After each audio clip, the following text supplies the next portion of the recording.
All right, we're going to start weekly momentum in just a few minutes. I'm going to give everybody a chance to jump on so we can start promptly at 8 a.m. Pacific time, that is. I know a lot of people have been wanting this for a while. I used to do it every single week, so it's going to be kind of fun to pop it in here and there.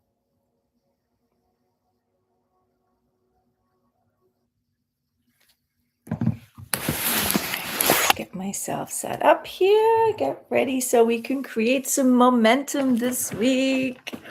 It's going to be a fantastic week, and I'm going to set you up with the 4 steps for this planning to make it so that it's going to run really smoothly and you're going to enjoy more productivity than you usually get in your week with some of the tools that are built in. All of my tools are weaved into this weekly momentum system. So we'll go live in just a moment. I'm just waiting for the top of the hour. So if you've been following me for a little while, then there's a couple resources that I want to share with you that I think will be helpful. The first one is I'm going to drop the link in the chat in a second, but there is actually the planning pages that I'm going to use with you right now. You're going to find them in a free little training that I have. So I'm going to go ahead and I'm going to pop that in the chat right now. And it's called the Weekly Planning for Busy Professional. You can find the worksheets here to follow. I am going to grab my hot water. Isn't that sad?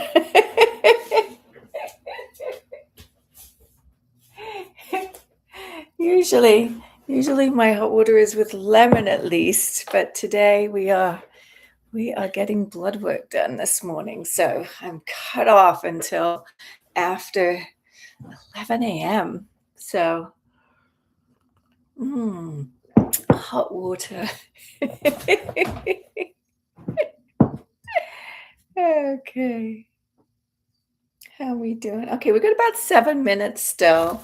So I dropped that link in the chat for the weekly planning for busy professionals pages. So you have that. Also, if you have one of my planners, there's actually a couple of different styles. Let me just grab one of each.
Oh my goodness.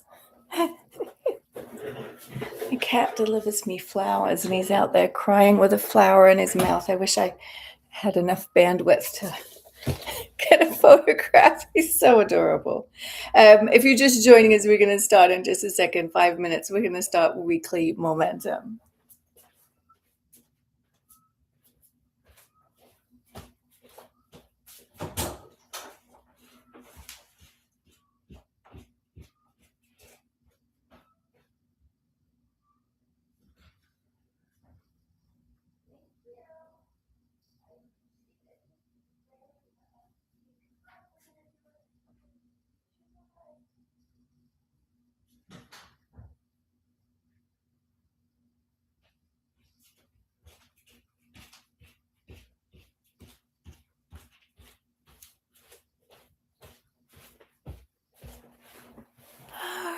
if you're just jumping on, we're going to start now in 5 minutes. So, this is a great time to grab your coffee. As I mentioned already, I'm delegated to hot water this morning because I have to give blood. So, I am having to wait for my coffee, but you can go grab yours.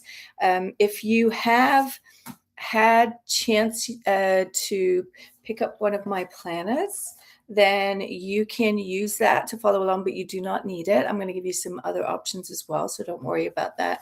There's a couple different styles of the planner. It doesn't matter which one you have; both of them will work.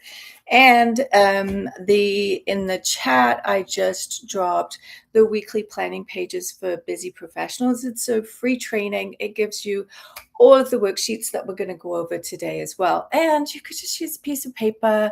You can use a planner you already have. You can use a journal, and you can follow along. I'm going to take you through all 4 steps of the planning process so that we can set you up for a really kick-ass week this week. So we'll get started officially in 4 minutes.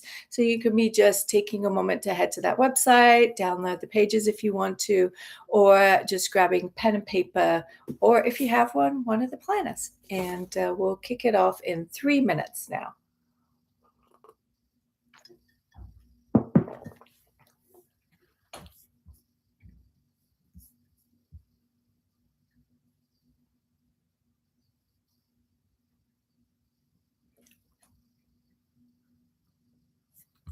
I'm looking at all the stuff here. My first time doing a live on YouTube. For decades, I've gone live on Zoom, but this is my very first time on YouTube. So it's kind of fun to see all of the bells and whistles here. Share screen, okay. Okay, so if you are just jumping on, 2 minutes. We're going to start in 2 minutes. We are going to be doing the weekly momentum process. It's a process that I've been doing with my members and my clients for almost 2 decades. It started out as a monthly momentum, and then the weekly momentum came probably a couple of years, maybe 3 years after that. So it's been an evolution, and they do really complement each other. So it works really, really well. So let's see. 2 more minutes, then we're going to get started.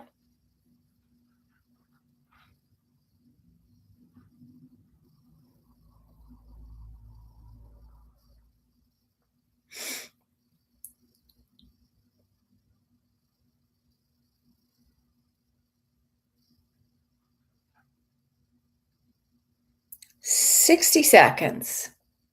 So if you haven't already, get your butt in the chair. We're going to take about 30 minutes, 25, 30 minutes. Going to go through the 4 steps. And I think that you're going to really want to make this a habit for yourself every single week. Let me grab a couple of things for reference.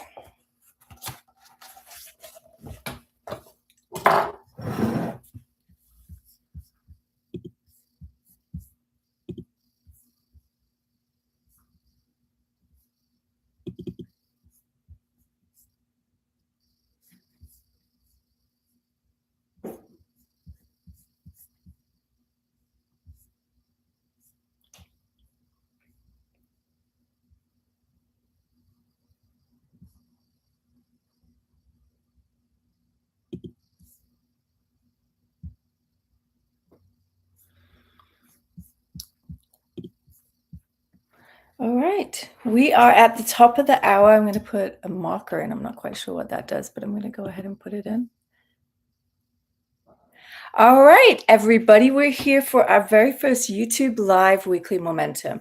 Weekly Momentum is a four-step process. I'm going to take you through it right now, all the way. I'm not holding back on anything for you.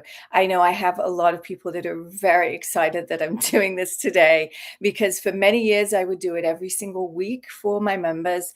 And recently I decided to take a break. So I took a break, but I thought, I can throw one in there every now and again, maybe once a month, you'll see this on YouTube. So definitely make sure that you bookmark it and you click to get notified when I'm going to go live and do weekly momentum. So for those of you who are familiar with weekly momentum, you know that there's four steps to it. You know that when you do it, it makes an incredible impact on how much you get done and also how you focus more than anything for the week. And so, just a reminder, if you do have one of my planners, you want to grab that right now. It could be either of the styles, it doesn't matter. If you don't have the planners, don't worry about it. You can, I dropped the link, and just in case it only shows when you show up, I'm going to drop the link again. That's to the weekly planning pages for busy professionals. So you can use that link. You can go, and after this live, you can go ahead and you can go watch videos on any of the four steps and download the pages that I'm going to be talking about, along with some examples and some ideas and some strategies of how to use them. So that's a great resource.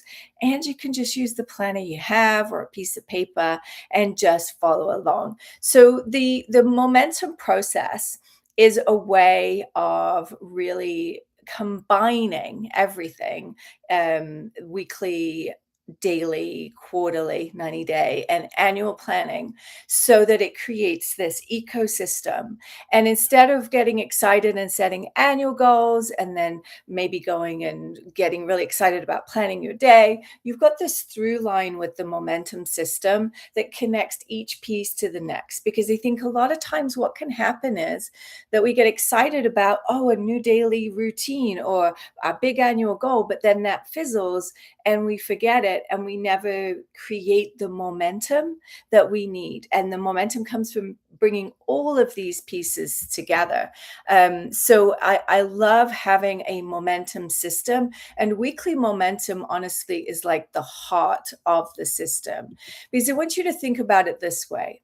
I have a feeling that you like to set ambitious goals. Okay. So if you like to set ambitious goals, big, bold, ambitious goals don't move forward by ambition alone. They move forward when your week is built to carry them and that you're keeping them in mind. So I want to help you build a week that can carry your big, bold goals. Now, if we start to look at the system, the annual momentum is something that really the core essence of it, so you have an idea of the whole system, is simply to have one annual goal, like one main goal, so that then all the other pieces of the system are helping you and facilitating you in moving towards that. So that's step one. There's a little bit more to it, but that's all you need to know for right now. The 90 days of momentum, that is something that I have videos on the channel about, and I'm going to be adding some new videos too. I've actually just readjusted the 90-day planning process, but it's still very similar in that every 90 days, you're going to have one main goal that hopefully is moving you towards your annual goal. So once again, one thing, big fan of that book. So the 90-day has one goal. The only difference with the 90-day is that when I do the 90-day goal with my clients, that I use that as an opportunity to check in and do an assessment and a health assessment of their business, so that we can then check and see where attention needs to be put for the next 90 days. And then we can set up the plan to support that. So definitely when we're doing any of these phases, whether it's annual or 90-day or weekly or daily, there's a thing called a rewind, which we're going to do in a few minutes, that really is going to make sure that you're creating the best plan you possibly can, no matter what phase this is about. And then the final piece piece is this weekly momentum that we're talking about right now. And that is where you are able to connect the dots between the bigger goals, the 90-day and the annual, and your week. And then if you want bonus points, you can do daily momentum. And if you want to learn about daily momentum and you want to grab a copy of my best-selling book, Daily Momentum, I go into complete detail about it there. And there's also a planner that goes with that. And on my website, Get It Done Diva, you can actually get a little package with those too. And I think there's even a package with a session with me as well. So I just wanted to give you an overview of the entire system. So there you go. Now, what we're focusing on right now is weekly momentum. And there's 4 steps to the process. We're going to start with step 1. But let me just tell you the steps. There's rewind, there's realign, there's plan, and there's plug in. So if we start with rewind, what we're doing here is we are rewinding the last week so that we can mine it for gold. When we rewind anything, if we do it from a really healthy place in the emotional scale, and for those of you with my bookmarks or are familiar with the emotional thermometer or the emotional scale, if you follow Abraham Hicks, I find that if you take your temperature before you start doing any of this planning or productivity pieces, that you can acknowledge where you are and make sure that you're in a good state of mind to plan. Because if you're in a place of fear or if you're in a place of frustration or anger, there's nothing wrong with that. You can acknowledge that. But then in acknowledging it, it might just grease the wheels, move you up the scale a little bit. Because let's be honest, you're going to create a better plan, whether it's for the day, the week, the quarter, or the year. If you're in a place of possibility, satisfaction, maybe even feeling a little bit like you are feeling, let's see, optimistic. You're going to create a better plan when you're in that state of mind, because when we're in a state of fear, it's almost like we've got blinders on and we can't see so well. So one of the first things or the first habits that you want to get into is making sure that you are going ahead and making sure that you're in a pretty good state when you do your planning. And this is built into the daily momentum so that you're taking your temperature before and afterwards. And I do it every single day. And I notice when I take my temperature and then do some of the activities that boost me up a little bit, I go up the emotional scale. It's amazing how easily we can figure out how to shift things. Just like if you're cold, you put a sweater on. It doesn't need to be any different than that. So now with the weekly rewind, which is step 1 in the weekly planning process, one of the first things that we want to do is we want to step back through the week. Because let's be honest, ladies, it is so easy to forget which way's up, to forget what happened yesterday, never mind at the beginning of last week. So that's where your planner is really going to come in handy, or looking on the calendar at your Google Calendar or whatever calendar you use, but looking back over the last 7 days and just jogging your memory about what happened. Now, if you're using my planners, there are daily pages, so you can then flip through the last 7 days daily pages. That's going to help you get a better sense of what went down as well, because otherwise all we're going to remember is the last thing that happened or the most negative thing that happened. And so if we do just take a minute, that's all you really need to take to look back over the last 7 days. It's going to allow you to mine it for gold more and to make a better plan for the next week. So when you're looking back, I'm now going to give you some ideas of things to look for, which are part of the rewind. So as you're looking back, the first thing that you want to be looking for are wins. A win is something that you received. It could be an opportunity. It might be something that you didn't do, like a not to do can be a win. You chose not to go to that event, not to make that phone call when you were in a bad mood, or not to spend that money on the particular software that was so sexy, but you decided you would hold back, right? Those are all wins, along with perhaps new clients that you received or a check that came in the mail. Wins can be for your business or your career, but they can come in any shape or size. So they might be personal, they might be spiritual. You might have had a really great meditation. It might be that you were able to really connect with a new person that you think might become a really great friend. There's a lot of different places and corners in your life, and we want to look in all of them when we're looking for wins. So you're writing down wins, and I'll tell you the biggest mistake that people make with this is they're thinking too big. They're like, oh, last week sucked. I don't have any wins. Or I have this win and this win. I landed this really big client and I got invited to speak at this huge event, right? And then they stop there. And while those are really good wins, we want to practice the art of celebrating the micro wins, the tiny wins, because this really builds up our momentum and is going to fuel us to want to look a little bit deeper into last week. And also, it's going to excite us and inspire us to move into the next week. So find wins, and especially want you to look for micro wins, the little tiny ones. And I challenge you for the week, come on, at least 5 or 6, right?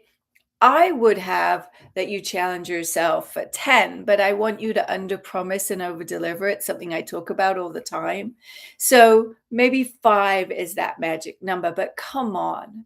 You have at least 5 wins, probably more. And the place to write these in the planner, if you have it, is there's a page that is called the weekly evolution. And the first question is satisfaction. What felt satisfying? That's a good place to write your wins. You can also write it on the page opposite, where there's lots of room. There's a whole blank page there where you can pop your wins down. In the weekly evolution, you will find a series of 7 questions. I'm not going to go over all of those right now. You will find those in the weekly planning pages that you can download or in the planners. But I'm hitting the main notes of the weekly momentum process today so that you don't get overwhelmed by too many details. So the first thing is really those wins.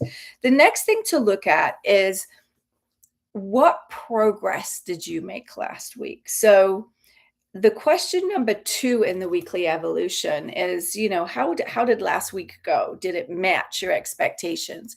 And this is a great spot to write down what progress you made in the last 7 days. Now, progress is an interesting thing. It's something I was talking about this last week when I was leading a workshop for entrepreneurs. And I was talking about the fact that we feel like ambition is this rocket fuel. But actually, if we don't see that we're making progress, our ambition quickly deflates. Progress is what keeps us inspired and excited. The real definition of momentum is to feel like you're moving forward towards what you want.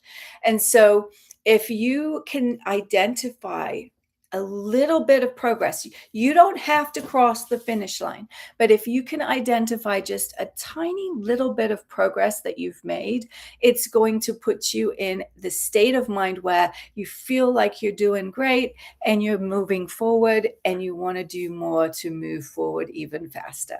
So we want to look for progress every single week. Now, we could just say, hey, what good stuff have you done? But I'm going to narrow that focus down a little bit more. And I'm going to ask you, in terms of your bigger goal. So if you set an annual goal, those of you who work with me and set 90-day goals and have a 90-day plan, I want you to look at those and really look at what progress you made in the last week towards those bigger goals. So just start to notice that you started a new step towards one of the goals. That, for example, if you were going to have the goal for your next 90 days was really to upgrade your engagement on YouTube. And let's say that one of the steps to do that was to post a video every single week. Progress might include that you did an outline for the video. I want you to break things down, not just did the video, right? Because there's a lot of rungs on the ladder that lead us to the point of actually hitting milestones. And I want, when you're recognizing the progress that you've made, I want you to acknowledge those. So take the time to look at what progress you made over the last 7 days, specifically progress towards your bigger goals. Because I think the other thing too is that sometimes what happens is we start to think of progress and we feel like we're just frantically looking for anything that we made progress with, because we're so stuck in the day-to-day grind of just running our businesses and serving our clients, that often we're maybe not making progress on some of those bigger goals, and that doesn't feel good. But I'm going to be honest with you, it's better for you to realize that you're setting them aside and you're not making progress on them, rather than sticking your head in the sand. So even if the progress is small, or maybe you flat out have to say, I didn't do anything at all towards it, that is going to shift how you plan your next week, and maybe allow you to dig in a little bit more and decide it's more of a priority for you to take some steps to move towards making progress this week. The final part of the weekly rewind, which I'm going to talk about right now before we move to step 2, is that I want you to look at do-overs from the last week. So I was just mentioning that maybe you didn't make any progress on your bigger goals. That sounds like, if that's the case, there's room for you to kind of search around a little bit for a do-over there. What could you have done differently? So you could have done just a little thing to make progress towards that goal. It may be that do-overs are in how you showed up for the things you did do over the last week. Maybe you would have showed up earlier for that appointment so you weren't so rushed and you could be more present. Maybe you would have emailed out everybody to follow up after the event, right? What are some of the do-overs? And you might start out by seeing and noticing what didn't work, and then beginning to look for the do-over there. The example I always use is when I ran out of gas with my daughter on the way to the Grand Canyon. The do-over was not put gas in the car. You want to go into specific details. I figured out that it was the day before. I figured out which gas station and at what time I would have put the gas in the car. So I want you to be that specific with your do-overs. It's the only way they actually become an asset for you, rather than an exercise that you're going through. They rewire your neural pathways so that you have different choice points in the future when you take the time to come up with do-overs. So I'm challenging you. I want 3 do-overs from last week. Every single week I come up with 3. In fact, I'm going to be honest with you. When I do my daily momentum, which is a great way for you to obviously increase your momentum beyond just weekly. When I do my daily momentum, I come up with at least 2, usually 3 do-overs every single day. And then when I do my weekly momentum, I look back over those and I pick the best of the bunch. And in doing that, I'm reminding myself again of the do-overs. So it's like a double 2 for 1, I guess. I don't know. I get double the benefit from it by doing it both in the weekly and in the daily. So those are the tools, the main tools for the weekly rewind. We're going to step now into the second part of the process, which is to realign. And for those of you following with the planner, actually a big piece of this is right underneath those weekly evolution questions. This is a bit that a lot of people skip, myself included, for quite a few months.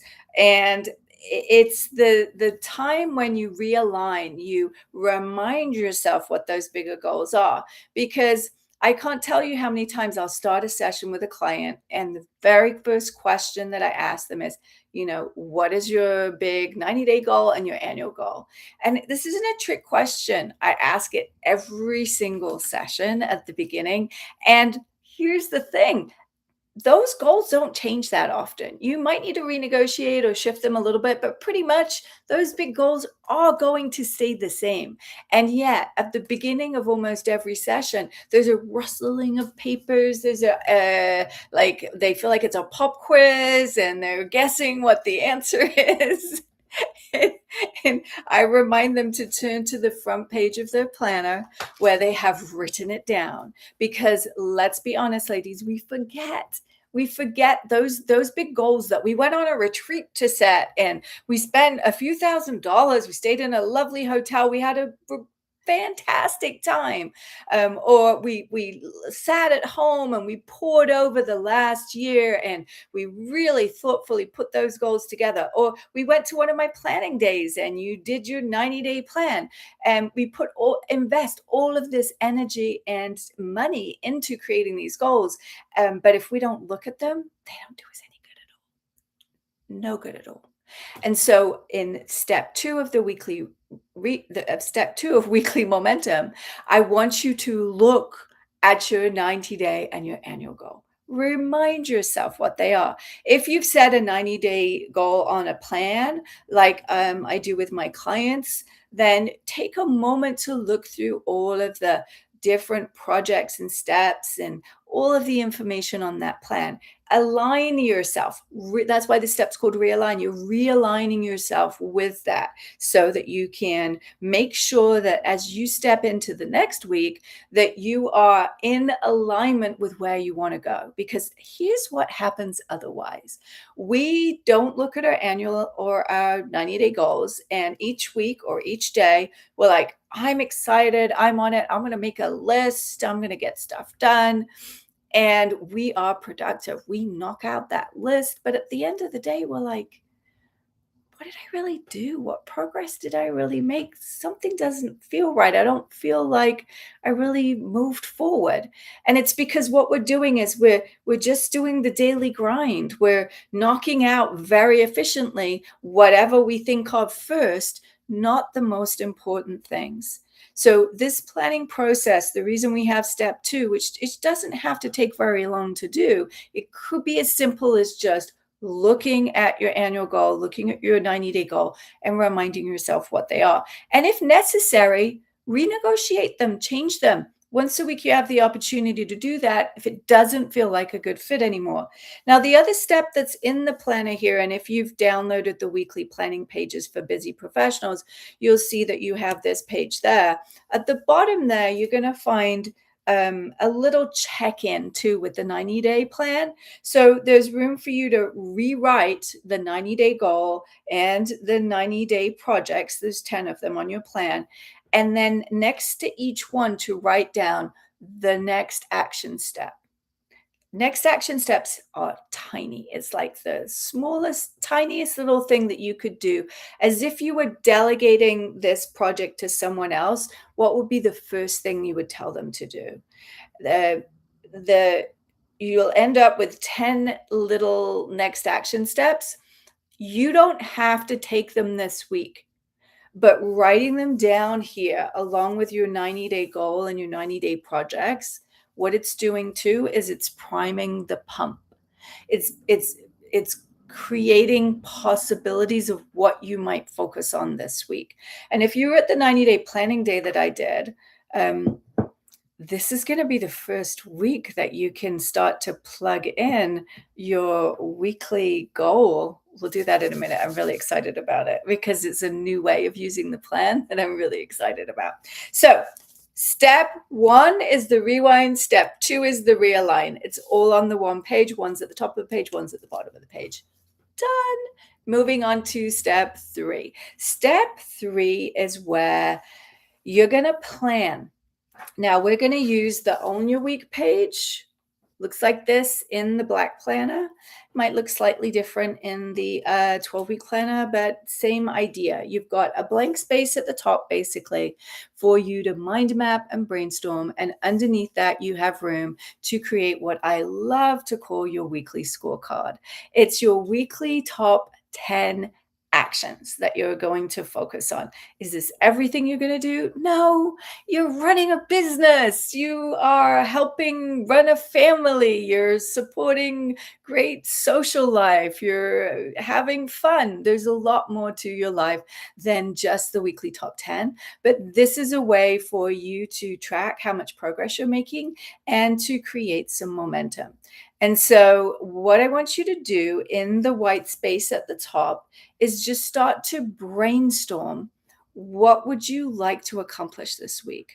One way to think of this, if you know what a mind map is, you put an idea in the middle and then little ideas off of it, just kind of to use the same visual that your brain uses so that it can connect better to the ideas you're putting on the page. So, one way to think of this is in the middle of the mind map to write down, where do I want to be by the end of this week?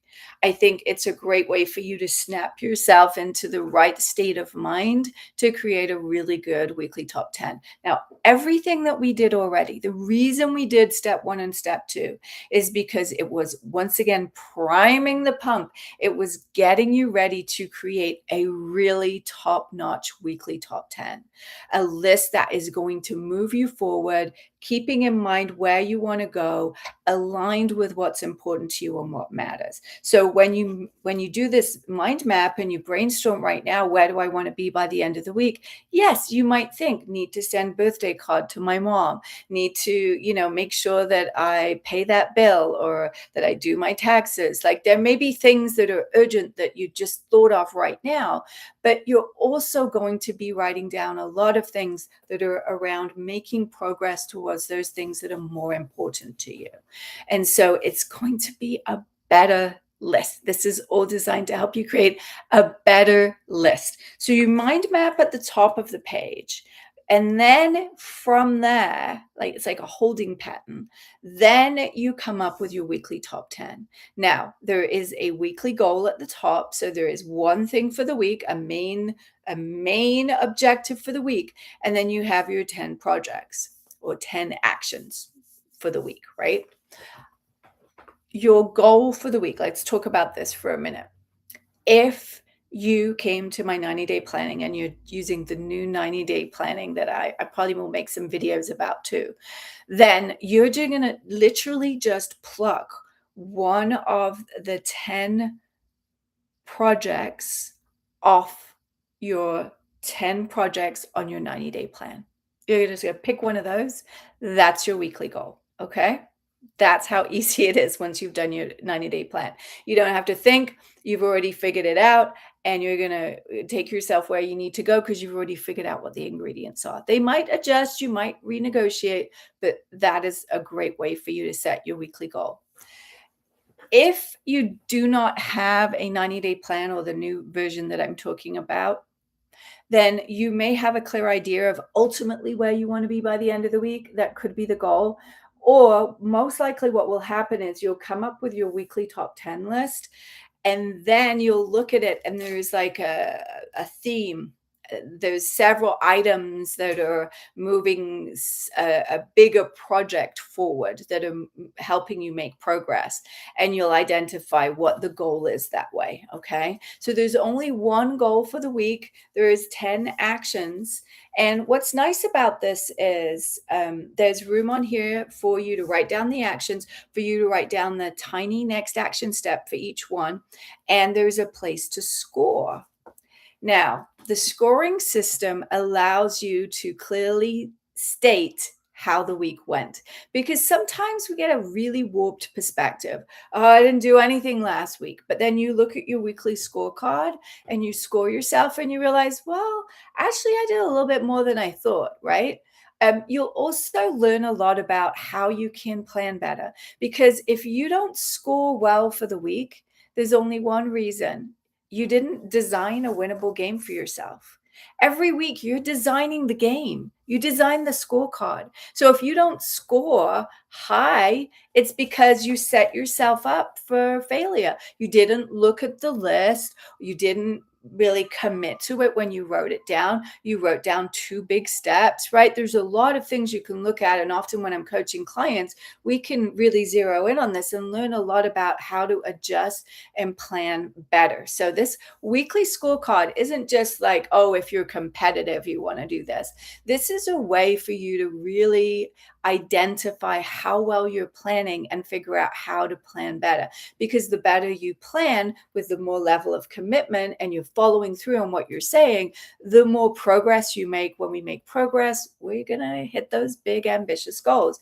So the scoring system, which, as you're writing down the plan, obviously you don't worry about scoring. You score when you do the rewind, which we already did.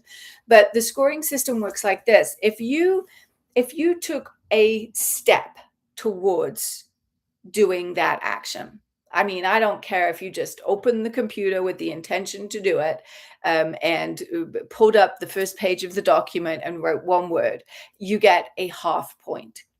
If you complete the item, you get 1 point. If you did nothing, not even the intention, not even opening the computer, it's a 0.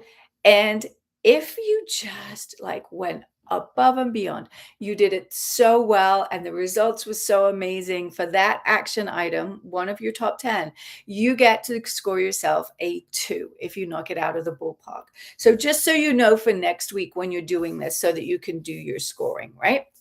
All right, so that is the plan. So we've done rewind, realign, plan. We have one last step to cover now, and that is plug in. And it's a step that a lot of people skip. They've got this great plan and I'm off and running, but they haven't done that final step to plug it in so that they can truly be successful. So there's a couple of tools that I'm going to share with you. There's a lot of different, this weekly momentum process, what I love about it is I can talk about it every single week and neither of us would get bored because it can highlight different ways to use it, or how you can touch on different tools a little bit differently and play with them different ways.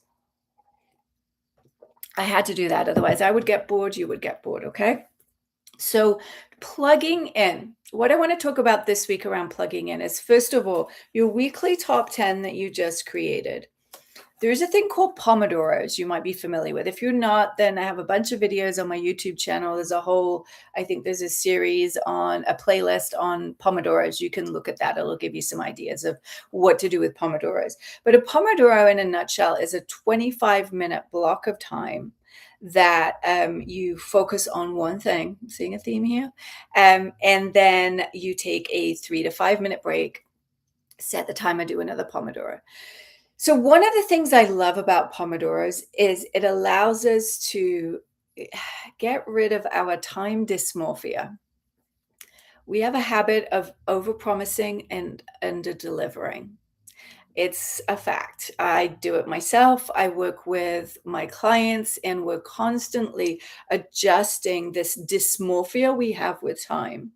And so, one of the ways for us to start to shift that is to guesstimate how long things are going to take actually on the list right here.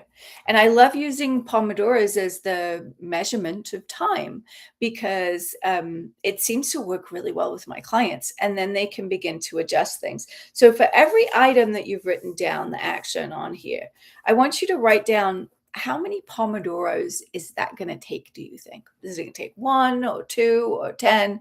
Now, if something's going to take like 10 Pomodoros, it's too big to be one line item. That's just a clue as well. So you want things that are going to take maybe 1 or 2 Pomodoros, not more than that. 2 would be pushing it. Ideally, each one of the items here is going to take about 25 minutes. That way, you're setting up a list where you're under promising and you can over deliver. You can always do more. Right? So everybody's like, but wait, I want this other stuff. You're either going to get it done or you're not. I want to set you up for a winnable game because when you start to see yourself making progress, it gets you in momentum. You achieve more, you get more done. So we under promise, so we get the engine started. So you want to write down how many Pomodoros each one of these takes. And then to plug in, you want to look at your calendar and you want to figure out when are those pomodoros going to happen. Now, if you want to, you can put specifically the right pomodoro for the right action, but ultimately we want to make sure that the amount of time that you need for the stuff on the list, that we have that amount of time set aside on the calendar. So you don't have to say this pomodoro is for that, this is for that. You can, but you don't have to get that detailed. That can maybe turn a lot of people off, including myself. But I do want to make sure that I have enough space with the already things that are on my calendar to fit in these pomodoros as well. So go through your calendar, plug in your pomodoros is a fantastic way for you to plug into your week and set yourself up for success. Now, there's a lot of other ways that we can plug in. There's different ways we can use the rewind, we can realign slightly differently, and we can plan in a few different ways. But what I've done in this live this week is introduced you to the whole cycle of weekly momentum, all 4 steps, so that you can get up and running and off to the races with your week. So by now, you should have your weekly top 10, and you have now a scorecard to use as you move through the week. Now, there's a couple of resources I'm going to pop in the chat. I already put in there the weekly planning pages for busy professionals. Those are the pages I was just showing you if you don't have the planner. And you'll also find videos and strategies and ideas in there to help you with the weekly momentum process. I'm also putting in the chat the link to my shop. If you are like, oh my gosh, I have to have one of those planners, which I have women that are clients of mine that are like, when am I getting my next planner? Right. So they're pretty addictive, and it's a nice hybrid between a journal and a planner. So it's challenging you to ask questions. Questions, as you can see behind me, are a really great way to get in momentum and to move your way up the emotional scale. And so throughout the planner, there are questions that help you create momentum as well. So I dropped the link to the shop in there. If you're listening or following along and watching this, and it's been helpful for you, please go ahead and pop something in the comments. Let me know what your takeaway was. Absolutely let me know any questions. Do you want me to do this again? I may start to do this maybe once a month or something if enough people are interested in learning more, and more importantly, just having the accountability. That's why I do it 8 o'clock Monday morning, so that you have the accountability to get it done, because you are a get it done diva. You know what that stands for? Determined, innovative, visionary, action taker. The action taker, not an action taper, right? Let's do that again. You are determined, you are innovative, you are visionary, and you are an action taker. And so with that, I will leave you in action. Grab your list, go create some momentum, and I will see you next time. Thanks for joining.